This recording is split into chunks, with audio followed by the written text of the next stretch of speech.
What if you were to listen to an internationally acclaimed, multi-award-winning illusionist, and he had something far more to say than, "Watch this trick"?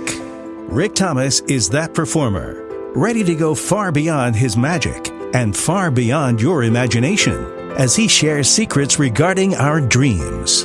Dreams that can become reality. The future belongs to those who believe in the strength of their dreams. Dreams pass into the reality of action. From the action stems the dream again. And this interdependence produces the highest form of living. Join Rick and his co-host, award-winning broadcaster Tammy Trujillo, for Nothing Happens Until You Dream. Indulge your mind and take a journey never to be forgotten. A journey connecting all of our dreams as we chase them together. Rick, this has been a really exciting week. I mean, we launched the podcast. I've been getting a lot of comments from people. A lot of people listened. It's really wild. I love it. Yeah, people actually listened. I had no I'm doubt. really thrilled. I don't see myself as something grand. And I put this out and all of a sudden everybody's like, I heard your podcast. Oh, we need more. So you're going to get some more. This is the reason, Rick, just to point this out to you, that people wait in line for an hour after the show to talk to you because they want to know more about you. And the podcast is an opportunity to do that, which is really kind of fun. I will tell you that this I promise. When people read the book, they're going to get plenty of information about my life, but the podcast is going to go way beyond the book. I'm going to give you bits of information that I find intriguing that just didn't make it into the book that is worth listening to the podcast. So stick with me, and I can promise you some amazing stories that I hope inspire your life. Well, that's the fun thing about going through a book with the author, because you write the book, you get everything in there, but you can't get everything in there. So going through it like we're going to go, that's when all these little tidbits come popping out. There's one question that has been kind of prevalent this whole week, so I've got to ask it for everybody who's asked me. The Tiger Whisker, the title of the book. A lot of my friends have seen the show when you were in Vegas and you had all these beautiful, glorious tigers. In Branson, now you have these beautiful, gorgeous, immense, fluffy dogs, Grand Pyrenees. Lightning, Thunder, and Storm. That's their names. Lightning, Thunder, and Storm. And they are stunning. And you can't tell them apart. Oh, great. You must have a way. You must have a trick. I do. One might be slightly larger than the other, but most people, when they look at them for the first time, like, what? They all look like identical triplets. Well, with the dogs being in the show, why is the book The Tiger Whisker? Because, one, tigers were 20 years of my life. I raised 15 tigers from birth. I placed them some time ago in a beautiful reserve in Arizona. I'm going to be giving all that information in future podcasts, but why it's called the Tiger Whisker is one extremely special event happened while I was performing after my show. I came out and met a family, and it all has to do with the whisker of a tiger. I wish I could go into it in greater depth. No, not yet. You just have to stay with me and stick with me. And this is what I'll tell you. Why it's the Tiger Whisker is because that was the one event in my life where I actually literally turned the corner. It was before then all about me. And after, it was all about everybody else. It was about what I do that affects other people. Not what people can do for me, but what I can do for them. And that was all about following your dreams and making sure that we follow those dreams together. And we try as hard as we can to push forward and be greater people. But there was a time in my life when I was younger that it was literally all about me. And I was working extremely hard in Vegas, pulling off the show. There was massive focus. And I know that's what we have to do to succeed in some way in our industry. Right. But literally at that time, I realized that the little things that you do, and I'll repeat it again, the little things that you do could be the biggest thing in somebody else's life. And you have no idea how it affects them. When you speak to somebody and you share with them your thoughts, whether they be good or bad, they affect them. And what way they affect them could be the rest of their life. And that's what happened to me that day in Las Vegas with that wonderful family and a whisker from one of my tigers named Samson. And I literally gave away a real whisker from the tiger. I didn't pull it off the tiger. I found the whisker backstage in an area where we keep the tigers, and I gave it away. It literally was life-changing for me, and I promise if you stick with me, it will change your life as well. Very few people on the face of this earth have the privilege of having a tiger whisker. And you'd say, why do you want a tiger whisker? I'm going to tell you. I'll tell you now. You just can't wait, right? Right. In India, it is said that if you're able to get a tiger whisker off of a tiger in the wild and you're still alive, it's good luck. I would think.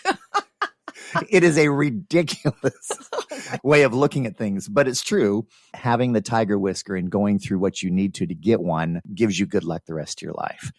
And for that reason, it is one of those prized possessions that if somebody has a tiger whisker, it's pretty amazing. I'm going to put something up this week with the podcast because years ago, you let me hold one of your tigers. I don't think you even remembered this till I brought it up, but you did. Can I ask you if it was life-changing? It was amazing. I have a picture to document it. It's not the greatest picture. It's an old cell phone when they barely took pictures, but you let me hold little baby Morpheus. Morpheus means God of dreams. Is that what it means? Yeah. Oh. Yeah, that's why I named him. That's why I named him Morpheus. He was about maybe 18 inches long when I held him, about that big.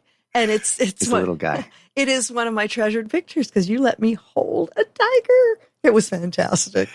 It was amazing. So there you have it. That's why it's the tiger whisker. I know it's bizarre. People look at me very strange. I don't know. I just thought that I'd name a book something that was unique and cause people to wonder. And now that you're wondering, it's a good thing. Yes. And we will go into the whole story later on because it is truly one of the most beautiful stories. But we're starting at the beginning of the book, chapter 1, where it begins. And for you, at the age of 7. Yeah, right? 7. So you're like second grader.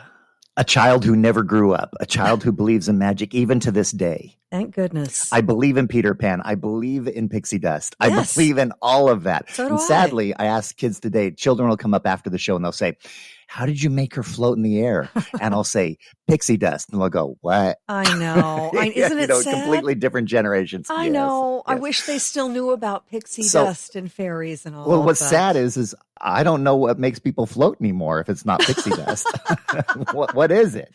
Let's think about that So for a I tell the moment. parents, I look at the parents and say, you take your children home and you go show them the movie because we can't let some of this vanish. No. But I believe in it. I've always believed in it. My parents, my mother to this day, and it's become a bit of a joke between the two of us. She continually says, what are you going to do when you grow up? And what are you going to be when you grow up? I goes, I don't know, Mom. I haven't grown up yet. Yep. Now I invite all of you to step into my shoes and walk around with me for one day and watch what it takes to pull off a show. Oh, we got to talk about that because here's another crazy question that came up this week. We're going to have to do a Q&A one day because I've been getting some crazy questions. One person brought up in the last episode, you talked about the fact that you were next door to the theater at Walmart 30 minutes before a show getting something. And my friend said, how can he be at a Walmart 30 minutes before he goes on stage for an hour and a half and does all these amazing, crazy illusions? Now, they weren't saying how far away is Walmart, but they were just saying mindset. How can you just be the dude in Walmart picking up a lighter and paying with his credit card to 30 minutes later being on this massive stage with all these people and all these huge illusions and making magic happen? Because for the 3 hours before that time I ran over to Walmart, I was prepping the show. I was checking the stage, making sure that everything was in place, that things were safe and secure, and the show was set. And then all of a sudden I said, oh my goodness, I'm missing something. And I take off out of the theater. And our theater happens to be 1 minute away from a Walmart. And I turned around, got in the Walmart and got stuck. And people started talking to me and I go, I have no time because I know that I need to be back in the theater at 20 minutes before the show. Sometimes maybe 15, I can pull it off. But I knew within 10 minutes I could be at Walmart and back and I'd be fine because I put my opening costume on and I step onto the stage and I'm prepped and ready to go because everybody's ready. And that was the biggest mistake I could have done. So whoever was that listener, they're correct. Don't leave the theater 30 minutes before the show and try to accomplish something. Stick there at the show and stay safe. Well, they're thinking about your mindset, though. You know, I said, well, my what do you, mind. I asked, I said, what do you think he does before a show? And they thought, well, he must be sitting in the dressing room, like meditating or going through it in his mind. They're getting all ethereal on me and serious. And that's not it. Let me wrap your head around this one. I can tell you without a doubt, every single night I walk on that stage, I feel uneasy. I feel sick. Oh my It is gosh. very difficult for me. I just plead behind the curtain that the audience is going to like me. Now, I will tell you this as well, and people are like, how can he possibly have done this? I have performed somewhere between 22 and 23,000 performances in my life. So how have I done that? Well, my first successful show, I was at Disneyland at 17 years old, and I did 3 shows a night for 2 straight years. Then I went on cruise ships and performed on 300 different cruises. And then I started doing fairs and expositions. And even in Las Vegas, you're doing 2 shows a night, 6 nights a week. And I was there for 20 years. Now that's 700 and something shows a year. You add that up with how many years I've been performing magic. I have been extremely busy, but it doesn't stop me from feeling uneasy before I walk out on stage. But I will tell you, the one cherished moment I have that I say before I walk out on stage, I'll stand there and I'll look at the cast and the crew and everybody's set on stage and everything. The lights are dimmed backstage. You can hear the rumbling of the audience on the other side of the curtain. And my words that I say, and I hope this resonates with everyone in their life and how important life is. I say to myself, how lucky I am to at least have a chance to perform one more show. And that's literally what I say to myself. It's not about how frightened I'm going to be or the performance that we're going to present. It's the opportunity. It's that one time to once again go out there and have that grand opportunity to present a show, because life is fragile. You have no idea what will happen day to day. And it is the one last thing that goes through my head. I take a deep breath and I step out on stage, and I'm one lucky guy. I also, throughout the performance, turn to the audience often and express to them really how I feel. I say at one point, this is the only time that all of us in this room are going to be together in one place at the same time the rest of our lives. Wow. What's happening at this moment is never going to happen again.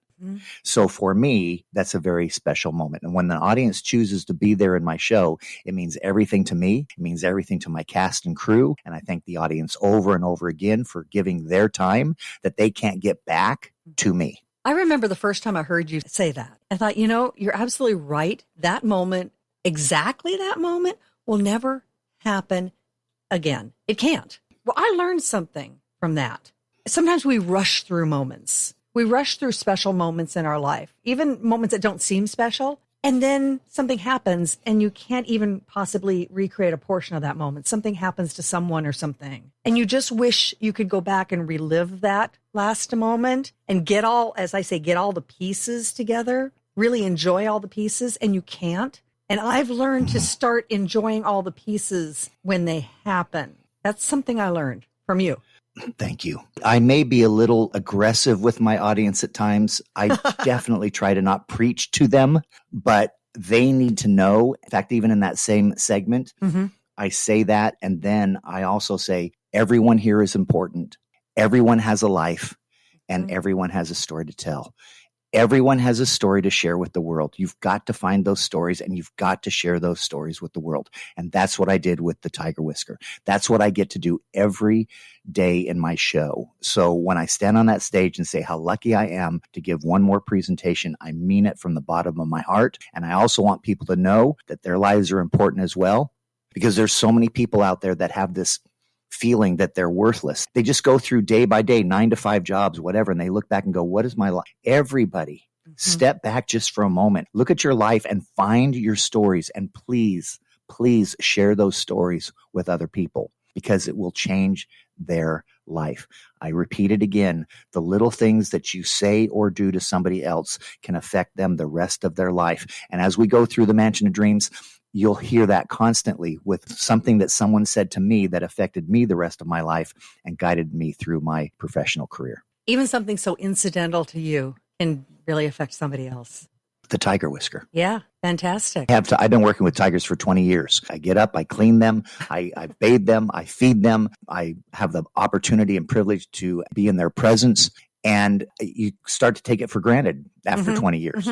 And when you have a moment where I do something that is common activity for me daily to someone else and it changes their life forever, that bonks you on the head and says, you better realize how lucky you are for what you're doing. And you better share everything that you can, all the knowledge, understanding, wisdom, and opportunities that you've had with other people so that they can experience something from your life as well. Maybe that's why people say keep journals, things down, because you know what I'm really thrilled about? It sounds crazy.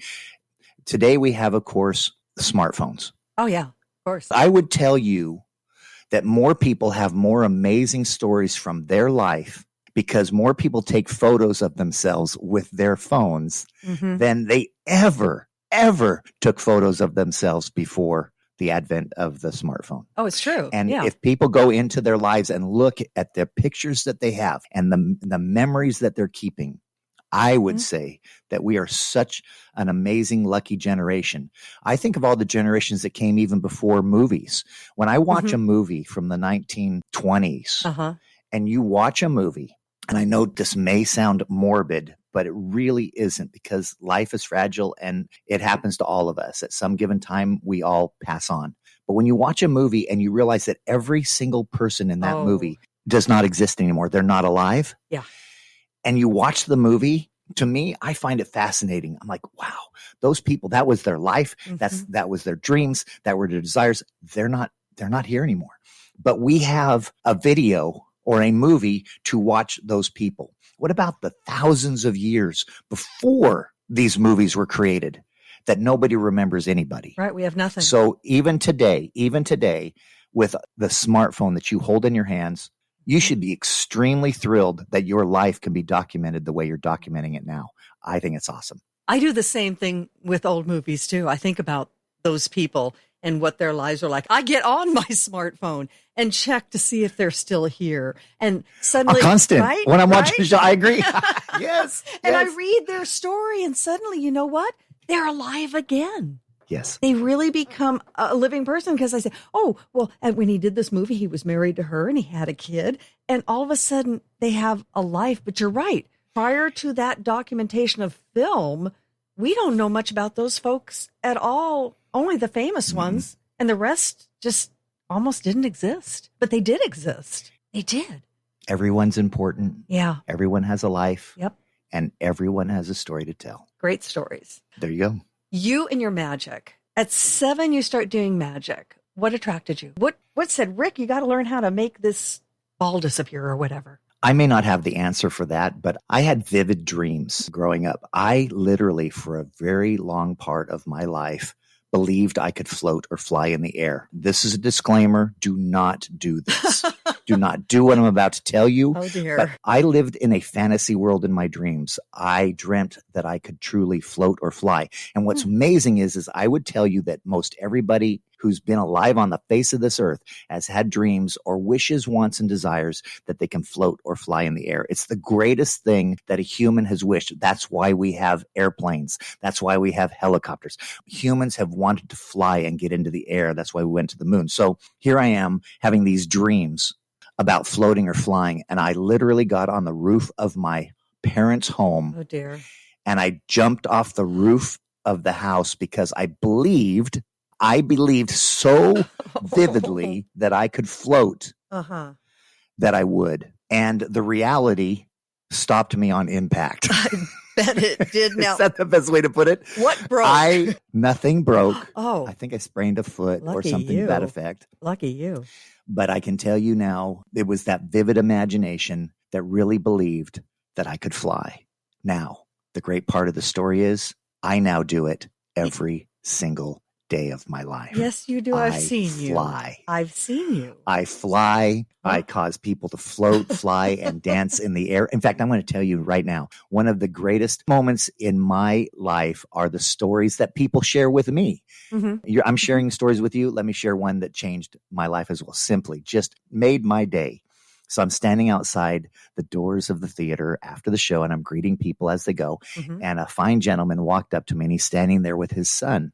His son was like 8 or 9 years old. And the dad said to me, "Do you remember when you made Tara float, fly, and dance in the air?" And I said, "Yes, of course." He said, "My son turned to me and he said, 'Dad, he has the Force with him.'" Obi-Wan Kenobi.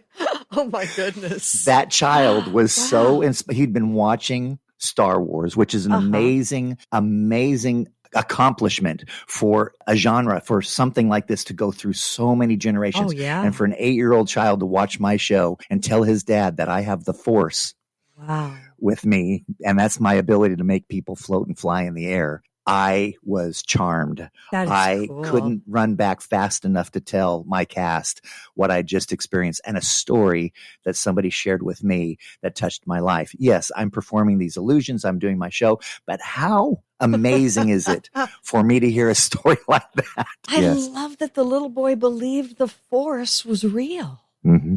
That's right. Same kid who jumped off his roof of his house some years ago.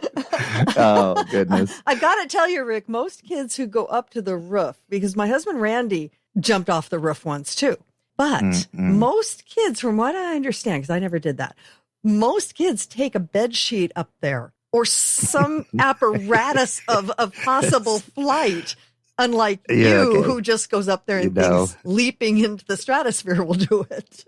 That's right. And dropping like a rock. Oh, my God. What did your mom say when you did that? Wait. What did your mom say?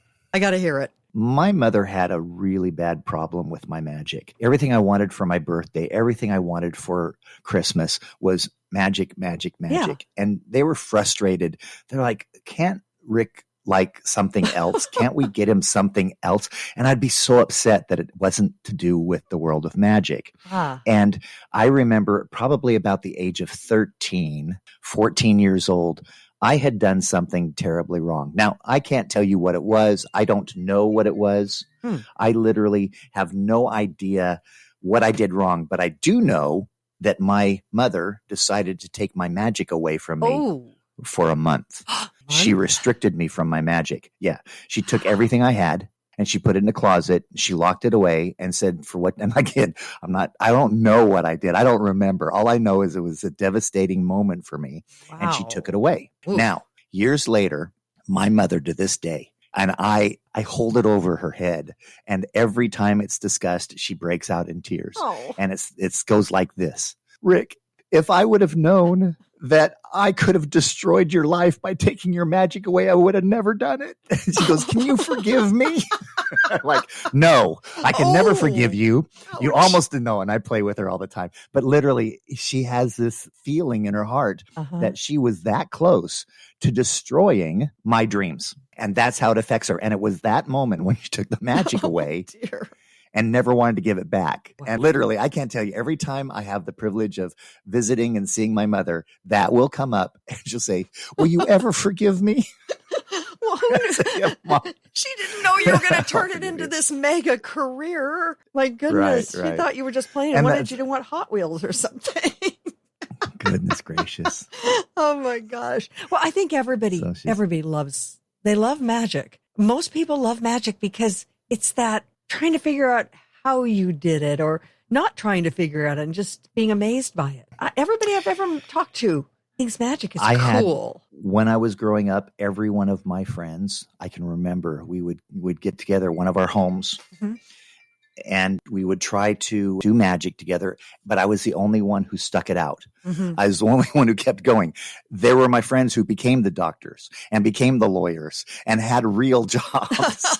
And Rick just kept working on his magic, right? It just happened and it continued. And it's true. Everybody in some way or form has tried to do something magical. Now, my career really kicked off. You know, we were from Long Beach. Of course. So we lived very close to Disneyland. And my first big career move was I became the first or the youngest solo performer to perform at Disneyland at the age of 17. That's a big deal. And I was hired to perform at the Disneyland Hotel across from, and you'll remember them, across from the Dancing Waters. Beautiful. Yes. And I would perform 3 30-minute shows a night for 2 years there at the Disneyland Hotel. At 17. At 17. Wow. And what did Rick do after those performances every night? I would get on the monorail and I would drive across the monorail into Disney because I had full access to Disneyland. I would just walk around and watch people and learn the magic of Disney. Now, I'm going to tell you something fascinating for me. The reason why I was at the Disneyland Hotel and not inside Disneyland, there was 1 or 2 events where they actually had me in Disneyland and perform a show. There was a theater there in Disneyland before they even had Captain EO with Michael Jackson. And there was a big theater there, and they brought me in a couple times, and I did some shows. I remember the theater, yes. But what I actually appreciated and what was told to me even then was, Rick, the magic that you're going to do at the hotel, we're thrilled. This is going to be great for our patrons. But the magic of Disney and your magic are 2 different worlds of magic.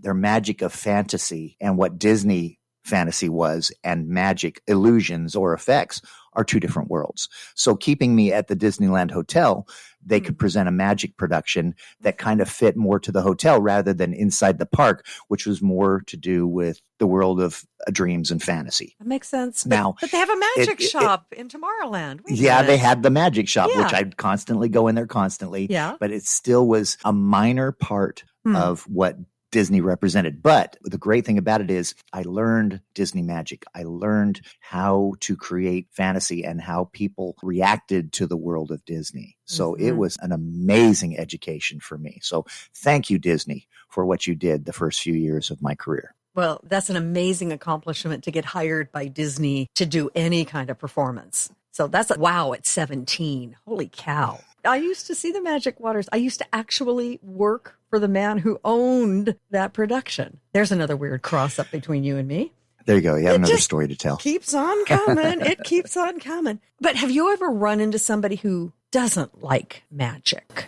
Yes, I have. I don't know. I'm going to tell you something that's not in the book. Uh-oh. You ready for this? We said we would, so all right. Tell. Okay. All right. I'm going to let you have it on this one. Okay. I was performing in Las Vegas, and I was performing at the Hard Rock Resort and Casino doing a production opposite Jay Leno. I was performing actually at a different theater. I think I was at the Tropicana at that time. And I often present corporate productions or special events for large groups that come to Las Vegas. And they flew Jay Leno in from LA. He was at that time doing the Tonight Show. And they brought me in to open the first 30 minutes before Jay presented his stand-up comedy routine. And he walks up to me, and I will say this in the kindest way. Okay. Jay said, I don't like magicians. And I said, what? He goes, I don't really care for magicians. And I said, why would you say that? And we're working together that night. Yeah. And he says, because you hide behind your boxes. You guys buy illusions and you do your effects and you perform your magic, but it's all about the trick. It's all about what you bought and what you present in front of the audience, and you hide behind your boxes. That was his explanation. Wow. I said, well, I appreciate your comments, and nothing more was said. I go out on stage and I present my show. I walk off stage and Jay is standing on the side of the stage, and he walks up to me and says, I need to apologize to you. Oh. And I said, for what? And he said, I've just watched a true entertainer. Whoa. And I said, I appreciate that. And he said, you actually entertained the audience, and it wasn't about your magic.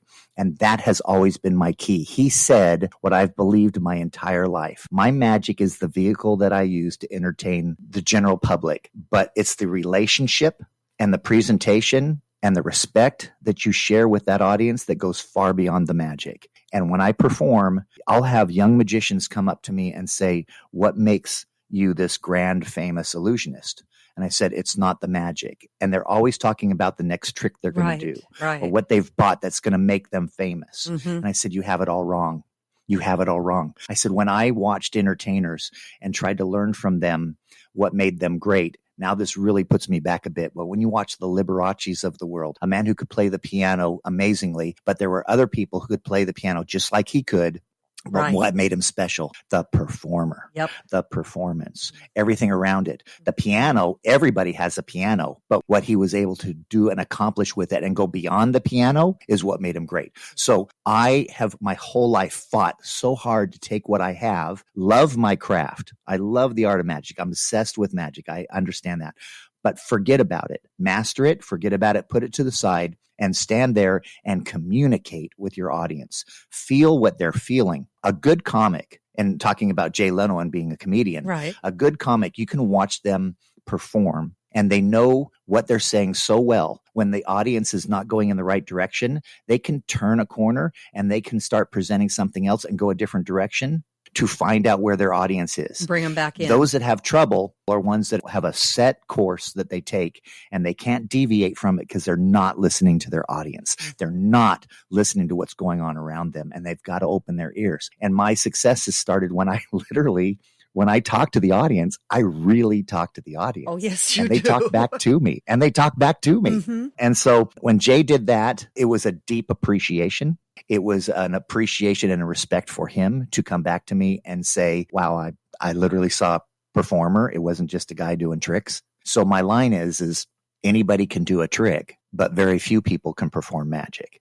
And that's what I fought for my entire life. So I appreciated it. And I think that was a good moment in my life. Oh, I think it was all right. It qualifies. Yeah. Yeah. It's it's among the good. top 10.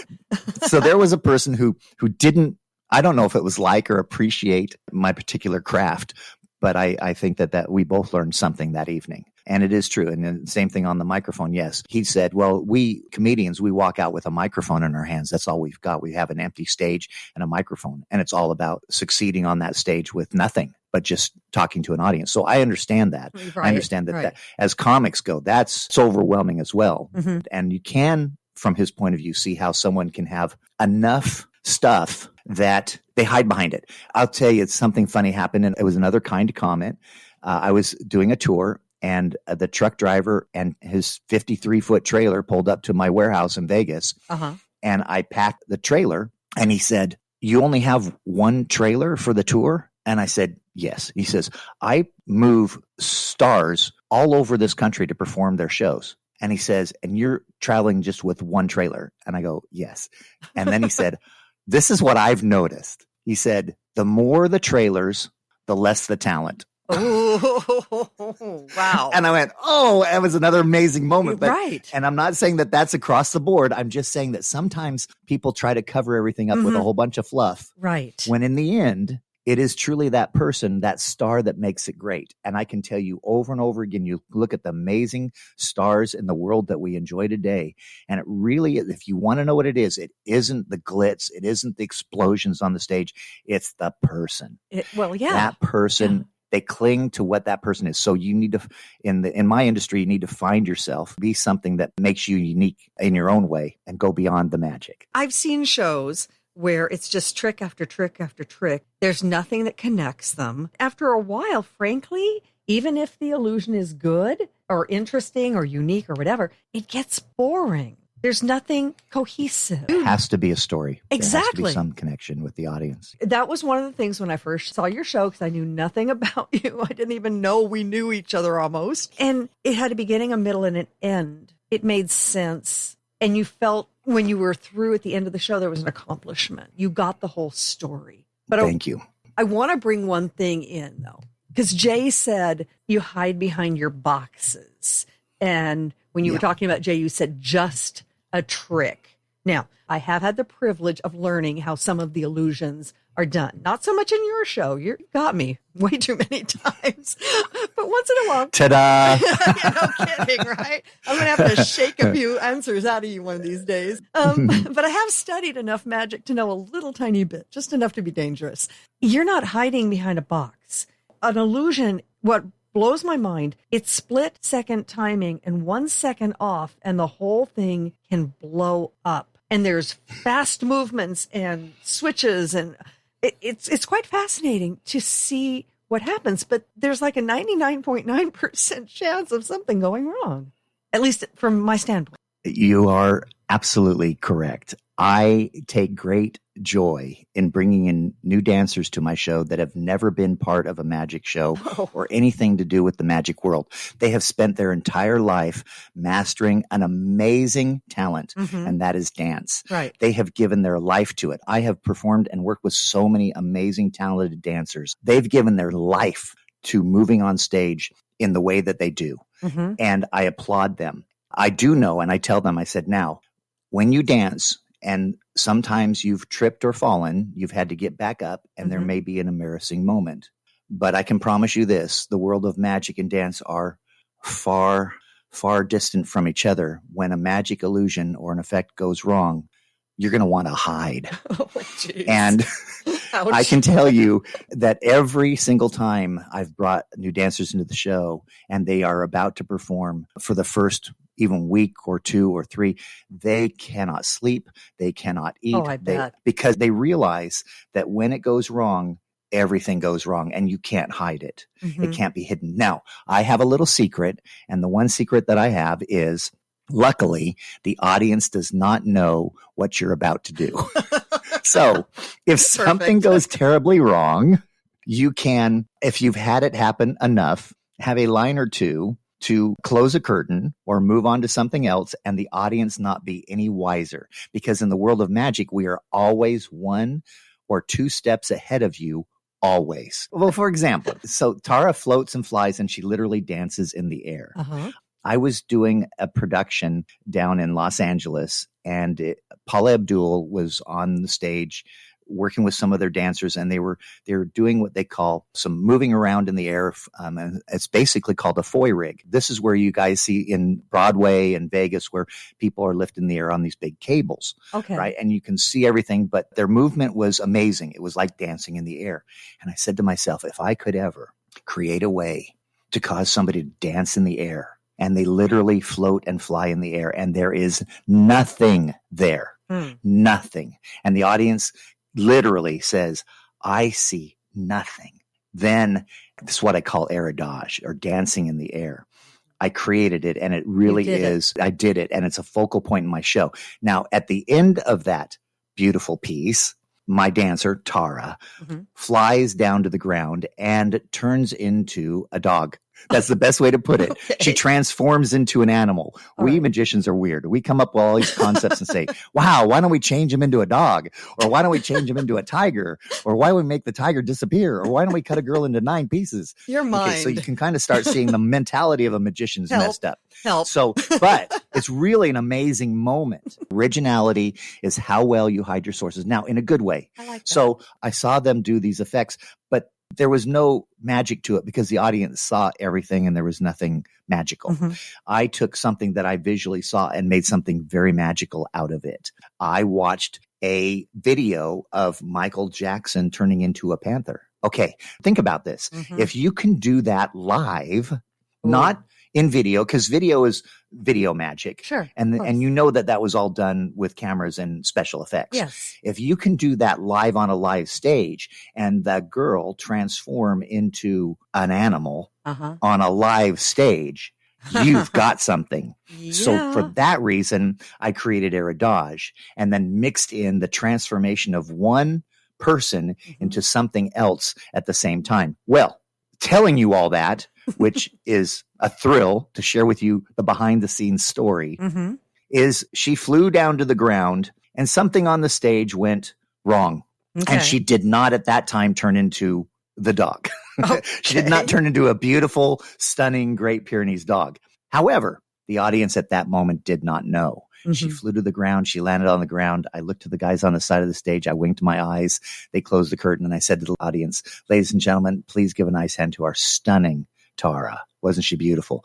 They roared because they had seen something just beyond their expectations. I just didn't let them know it wasn't it wasn't complete.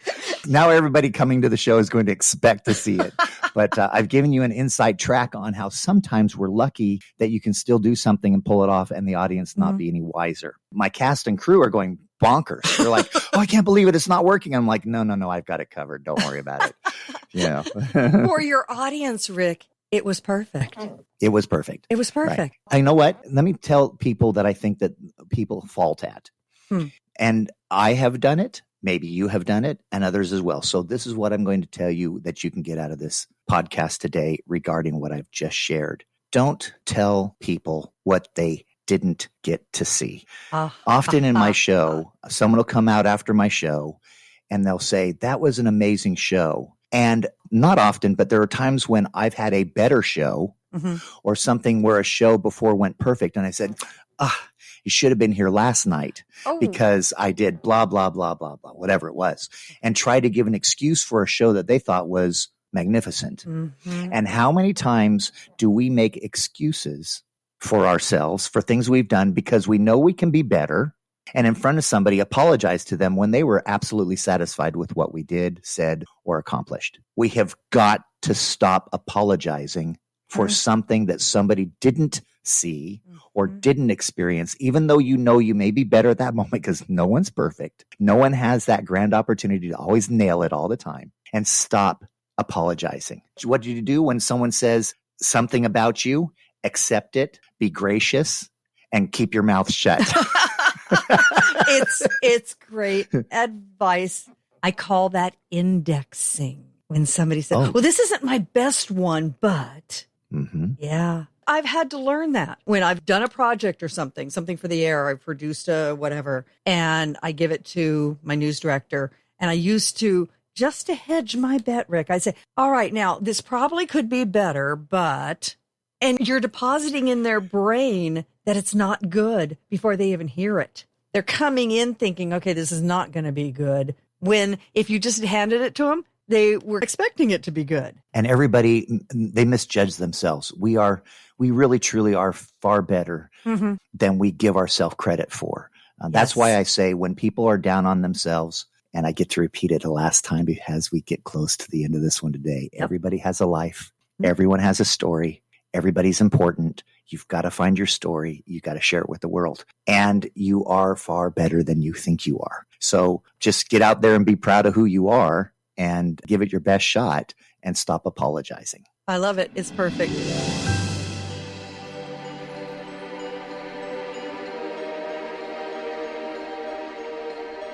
Thanks for joining us this week on Nothing Happens Until You Dream, starring Rick Thomas and featuring Tammy Trujillo, and is based on Rick Thomas's best-selling book, The Tiger Whisker, available on rickthomas.com. We hope you enjoyed this episode. We'd love for you to subscribe and leave us a review wherever you get your podcasts. And check us out on Patreon for exclusive members-only content. Stay up to date with Rick and Tammy at nothinghappensUntilYouDream.com. Remember, you must follow your dreams, not only for yourself, but for the rest of our future. We'll see you on the next episode.